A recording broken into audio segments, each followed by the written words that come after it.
Assalamualaikum warahmatullahi wabarakatuh dan salam sejahtera kepada semua. Selamat menjalani sesi pembelajaran secara maya. Okey. Baru je kita berjumpa dah berpisah balik kan. Belum lagi nak mesra apa semua. Kita dah kembali kepada PDPR. Okey. Okey, bagus juga untuk PDPR ni. Supaya kita kata apa benda ni kita berekod kan. Okey, sekarang kita nak berkenalan mengenai mata pelajaran yang kira barulah kan. Untuk kamu. Saya sepatutnya dah mula awal lah benda ni, tapi kata apa tergendala jugalah sebab kita kekangan dari segi kita dah balik kepada bersemuka untuk settlekan mata pelajaran yang sebelum ni, iaitu robotik. Kamu kena selesaikan, jadi benda ni tertangguh lah. Okey, sekarang kita tengok kita kembali kepada mulalah senang. Okey, yang pertama sekali kita mengenai pengenalan kepada sistem perhubungan. Okey, dalam sistem perhubungan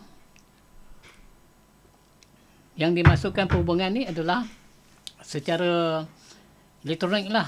Elektronik, bukannya kita perhubungan kita bersemuka macam ni lah. Kita bersemuka secara berdepan. Okey, ni yang kita masukkan adalah perhubungan secara elektronik ataupun device kan. Okey, apa kalau kita sebutkan perhubungan dalam elektronik ni adalah merupakan kita punya proses menghantar data ataupun maklumat daripada seseorang kepada seseorang yang lain melalui medium elektronik. Okey, data yang dimasukkan kita boleh katakan data secara berkomputer ataupun data data maklumat lah kan, ataupun data dari segi audio ataupun video. Okey. Jadi kita tahu maklumat tak semestinya dihantar melalui audio dengan video saja. Zaman sekarang ni kita dah melibatkan data-data yang lain kan. Contohnya gambar, data ni word ke apakah dan sebagainya lah. Okey, kita tengok secara sekali imbas mengenai sejarah dia kan. Okey, kalau kamu tengok sejarah dekat sini, dia bermula awal iaitu 1837. Yang mulanya mencipta adalah mencipta telegraf. Yang mana telegraf ni, kalau kamu nak tahu apa itu telegraf ni adalah sistem saya buka lah videonya, boleh. Okey, telegraf. Okey, telegraf.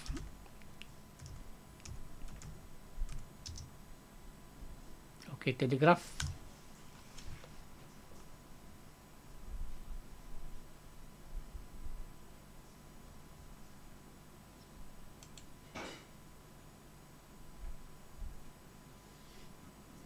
Okey, ini adalah contoh telegraf. Di zaman-zaman dulunya telegraf. Okey, kita senang tu lah. Kita ni sekarang kita tunjuk secara video video kan. Okey. Dia sebenarnya boleh kita katakan dia dalam bentuk kod Morse kan. Kod yang dicipta oleh Morse. Yang jadi nama dia pun jadi kod Morse. Okey, data dihantar adalah melalui kod. Maknanya satu tu dia ada jarak dia macam lagu kan. Macam tu lah lebih kurang. Jadi kalau yang dihantar kat sini, katakan di satu kawasan kepada satu kawasan yang lain, dia akan terima dalam bentuk kod. Okey. Itu contoh lah kan. Okey, kita ni dulu. Okey, kemudian kabel telegraf pertama merentasi Atlantik. Ni dibuat kabel. Dibuat secara kabel.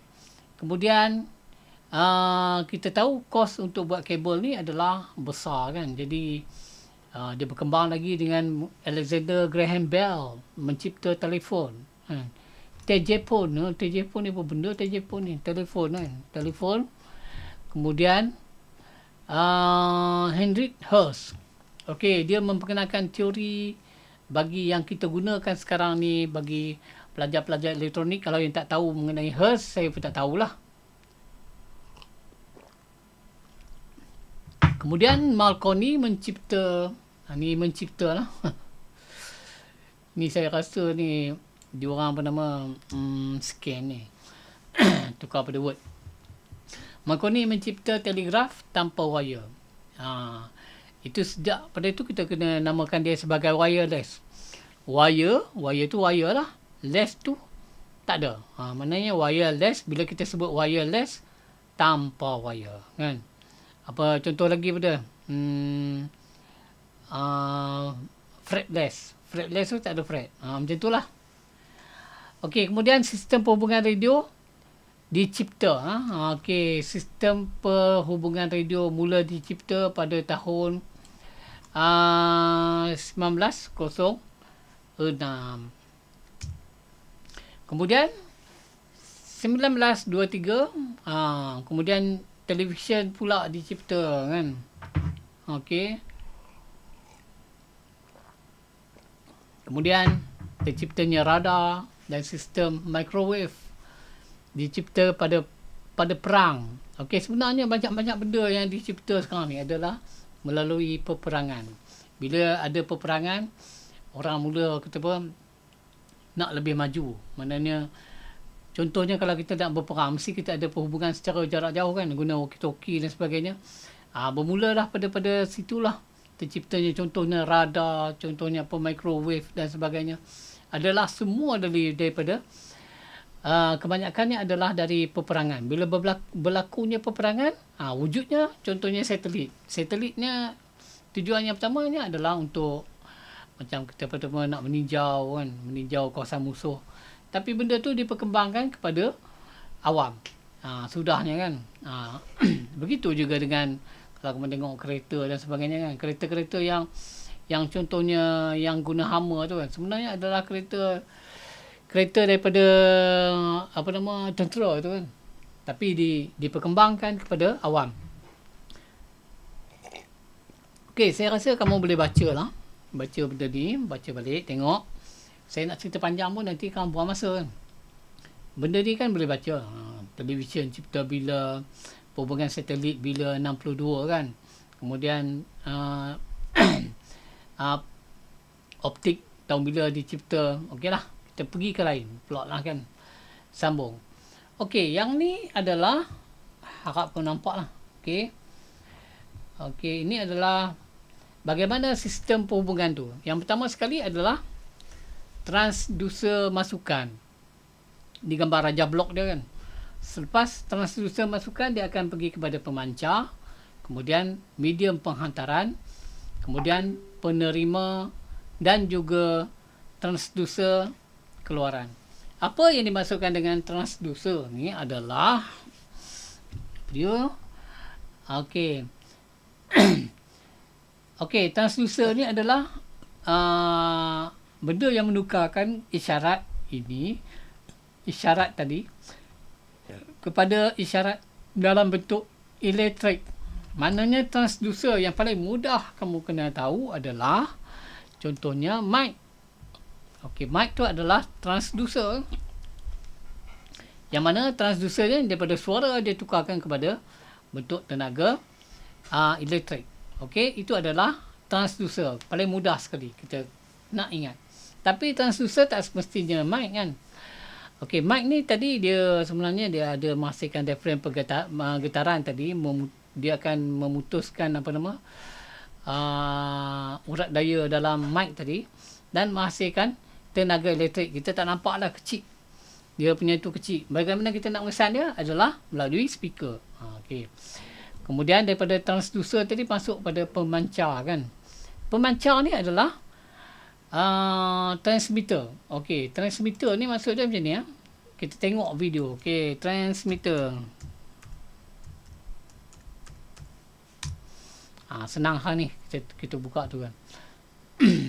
Okay, transmitter. Okay ni, how radio work. Ni alamak. Pentas hebat. Jom berhibur bersama artis-artis terhangat. In the modern era, radio waves control everything. Ni cari mana ni. Wing is completing a circuit between the battery terminals, which creates an electromagnetic force, which can be detected a little bit. Chances are crackers are the foundations. Tak dalam ni kot cara lain. Okay, sekejap. Masa betul lah.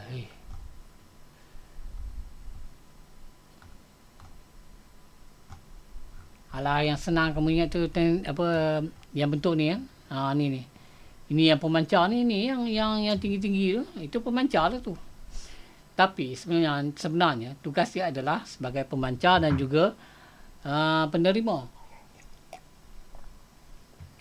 Okey, pemancar maksud dia transmit, dia menghantar kan. Yang penerima ni, receiver ni maksud dia akan terima. Penerima bagi ni adalah contoh paling dekat sekali adalah radio. Okey, itu adalah contoh yang paling dekat. Okey. Ini saya tunjukkan contoh ni inilah line teruk lah. Hingar ni adalah gangguan. Okey, seperti biasalah. Walaupun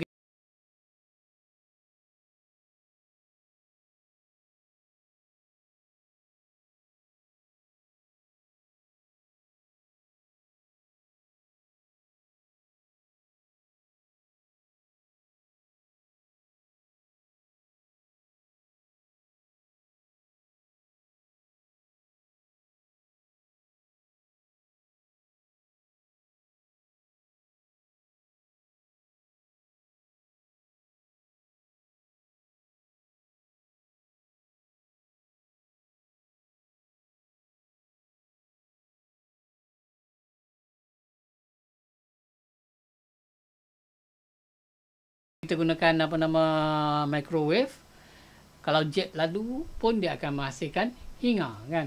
Itu gangguan. Itu gangguan semasa kita menghantar.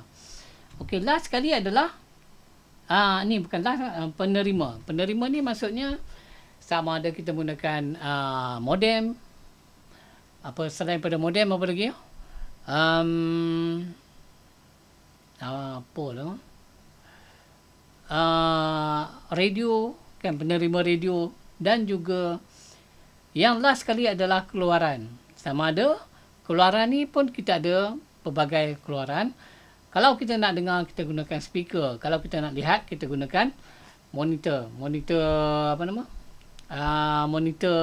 macam TV tu kan. Dan juga kalau kita nak tengok data pun mungkin boleh kita tengok dia dalam bentuk dalam televisyen ataupun monitor komputer kan. Selain daripada tu, apa dia yang keluaran lain? Contohnya kalau robot. Kalau dikawal secara daripada kita masukkan dekat sini transducer ni kita kawal robot. Maknanya keluarannya adalah pergerakan robot. Macam itulah. Itu yang maksudnya sebenarnya transducer tu dia punya istilahnya luas, okey. Okey, yang pertama sekali kita tengok isyarat dalam transducer ni banyak. Suara, video, image, data dan sebagainya, okey. Isyarat ni tadi, okey, isyarat yang masuk tadi dia perlu ditermodulatkan untuk dihantar kepada, dia perlu dimodulatkan supaya boleh dihantar melalui medium perhantaran, okey. Kemudian kita cerita yang hingar tadi sebenarnya adalah gangguan lah. Okey, kemudian isyarat termodulat tadi akan diterima oleh penerima dan isyarat termodulat itu akan dinyah modulat ataupun isyarat memodulat pada penerima. Nyah modulate. Maknanya dia akan dapat balik supaya isyarat yang tadi yang dah dicampur dengan carrier tadi, isyarat pembawa tadi dia akan tukar balik kepada dalam bentuk isyarat yang asal. Okey. Kita tengok balik fungsi bagi elemen setiap sistem perhubungan. Okey, 5 dia. Kita tengok sini ya. Okey, ni tadi kan. Okey, ni saya tunjukkan lebih jelas lagi ya. The next block is Okey. Okey, ni. Nampak ni? Dia punya input. Okey, mungkin input ni adalah mungkin daripada suara, mungkin daripada data dan juga benda yang kita boleh visual. Okey, ditukarkan dalam bentuk input signal. Yang mana tadi dia akan termodulat dekat sini. Okey. Termodulat ni maksudnya kalau audio tadi dah tak jadi audio lagi, dia akan jadi bentuk yang macam AM ataupun FM. Itu adalah salah satu contoh. Okey. Kemudian transmitter ni yang tadilah. Transmitter ni yang kita tengok yang menara tinggi-tinggi tu kan.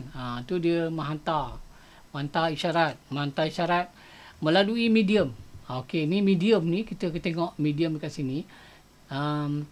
Medium ni sama ada kita gunakan microwave, gelombang mikro, kita gunakan optical kan, dan sebagainya lah. Kemudian barulah diambil oleh receiver. Receiver ni contohnya adalah paling dekat radio. Kemudian dia akan nyah modulate ataupun dimodulate data tadi untuk ditengok pada atau didengar melalui output transducer ni ya.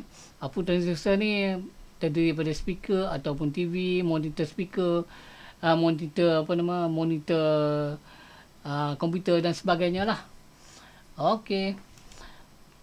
Kita pergi yang seterusnya. Pemancar. Saya dah tadi cerita mengenai pemancar, itu melakukan proses pemodulatan di mana dia akan menukarkan isyarat memodulate kepada isyarat termodulate. Okey, jadi asalnya adalah pemodulatan memodulate kepada termodulate. Maknanya isyarat tadi campurkan isyarat carrier campur dengan maklumat kan. Okey, bila dah campur, kita tengok AM tadi pun dia dah akan jadi berubah kan. Itu adalah dia punya pemancar. Kemudian isyarat tadi dihantar melalui gelombang mikro lah. Okey, kemudian medium penghantaran ni adalah yang menghubungkan antara pemancar dengan penerima. Okey. Kemudian penerima pula dia akan menerima isyarat termodulat, seterusnya menukar isyarat tersebut kepada isyarat memodulat dengan proses nyah modulate, ataupun dalam bahasa Inggerisnya kita panggil demodulate. Okey, demodulate. Kemudian transducer ni adalah dia kembalikan kepada isyarat tadi kepada isyarat asal. Okey, kalau kamu ada komputer, ada internet di rumah, kamu akan ada modem.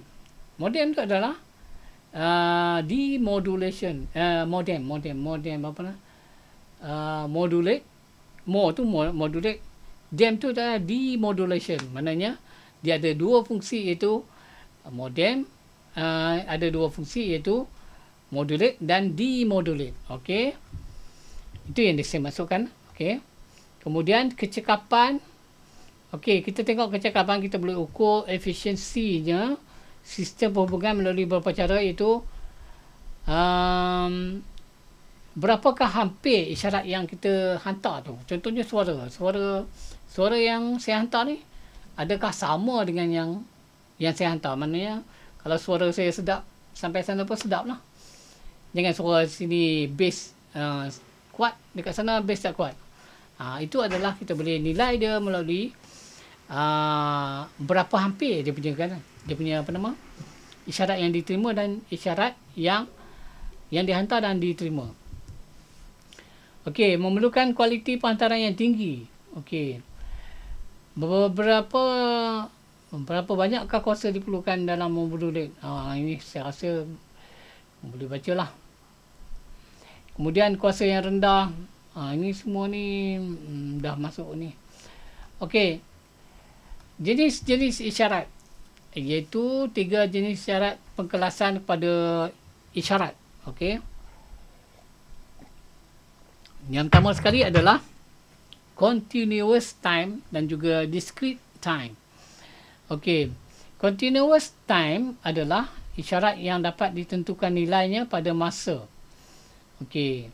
Kita boleh tentukan isyarat yang dapat ditentukan nilainya pada masa. Discrete time adalah isyarat yang hanya dapat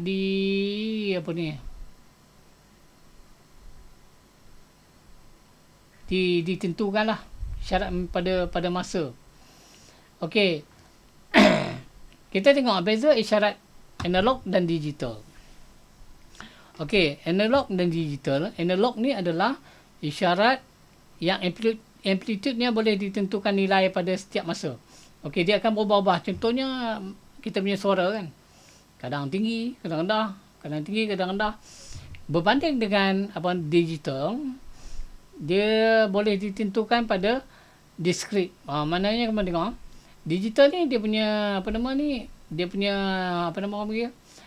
punya amplitude dia tetap. Okey, tak 1, 0, tak 0, 1. Okey. Okey, ni adalah analog dalam discrete time. Okey. Maknanya dia akan ada perubahan naik turun kan.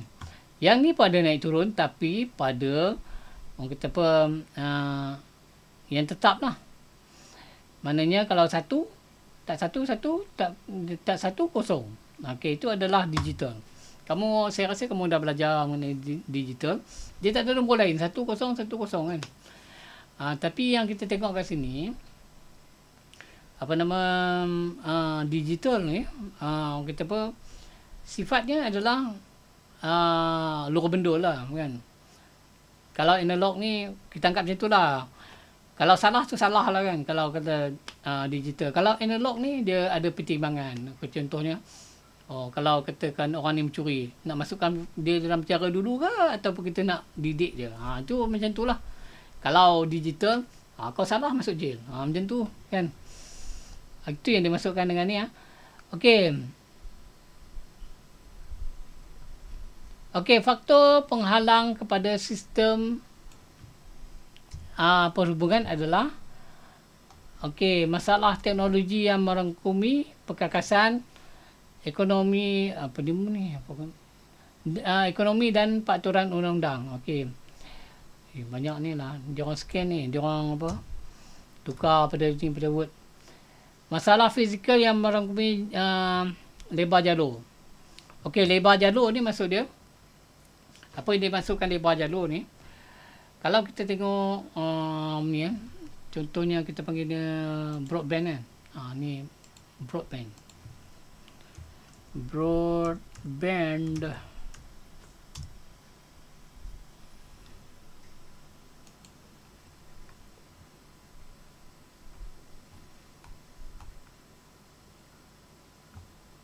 Mana cerita broadband tu? Lebar jalur rasa dalam bahasa Melayu tengok.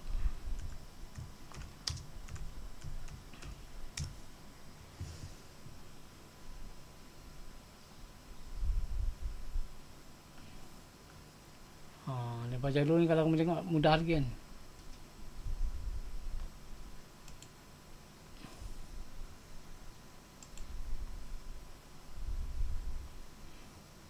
Okey ni lebar jalur ni adalah kita ukur dia daripada jarak daripada sini ke sini. Contohnya lebar jalur ni adalah 1 MHz. Kalau yang ni 2 MHz, maknanya berapa frekuensi boleh masuk dalam dia punya jalur tu kan.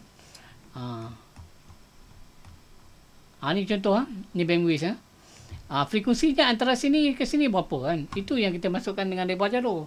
Kalau kata yang kita sekarang ni kita menggunakan lebar jalur yang sangat luas kan untuk satu macam komputer macam kamu punya telefon. Dalam frekuensi berapa tu dia guna sangat luas. Itu lebar jalur Okey. Kita pergi yang seterusnya lah. Penting kepala. Okey, teknik menghantar isyarat. Hubungan menghantar isyarat adalah contohnya adalah melalui telefon. Telefon ni adalah menggunakan wire dan juga wireless. Ada wire dan juga wireless. Okey, Kita tengok sistem jenis-jenis sistem. Yang pertama sekali, sistem simplex. Simplex ni adalah sistem perhubungan sehala. Maknanya contoh yang paling dekat sekali adalah radio. Okey, kamu boleh berkomunikasi dengan radio tak? Kalau kata dia orang benar kan, boleh lah kan? Tak boleh kan? Dia hantar, dia bercakap, dia bagi maklumat. Dia bagi maklumat. Contohnya TV dan juga lain lah. Okey, duplex. Apa yang dimaksudkan dengan duplex? Okey, duplex ni adalah perhubungan secara dia ada dua. Perhubungan duplex separuh dan juga duplex penuh. Okey, kalau duplex separuh, contohnya adalah apa dia? Contoh yang paling dekat bagi yang separuh adalah walkie-talkie. Contoh walkie-talkie, kita cakap Assalamualaikum, over now. Over, tak, kan kita lepas kan. Baru orang sana boleh bercakap pula. Dia bercakap belah sana. Okey, khabar baik. Lepas tu dia tekan over. Ni lepas, dia lepaskan tu, orang ni pula bercakap. Itu adalah hubungan orang kata duplex separuh. Dan duplex penuh ni pula adalah contohnya tadi pula kita boleh bertekak dekat situ kan. Tanpa ada over and out ke apakah. Nak pakai hamun pun boleh kan. Contoh paling dekat adalah telefon, perhubungan WhatsApp ke apakah. Itu kalau dia perhubungan dua hala lah tu. Okey. Kita pergi kepada ada rekod pula. Halo. Tengah PDPR je.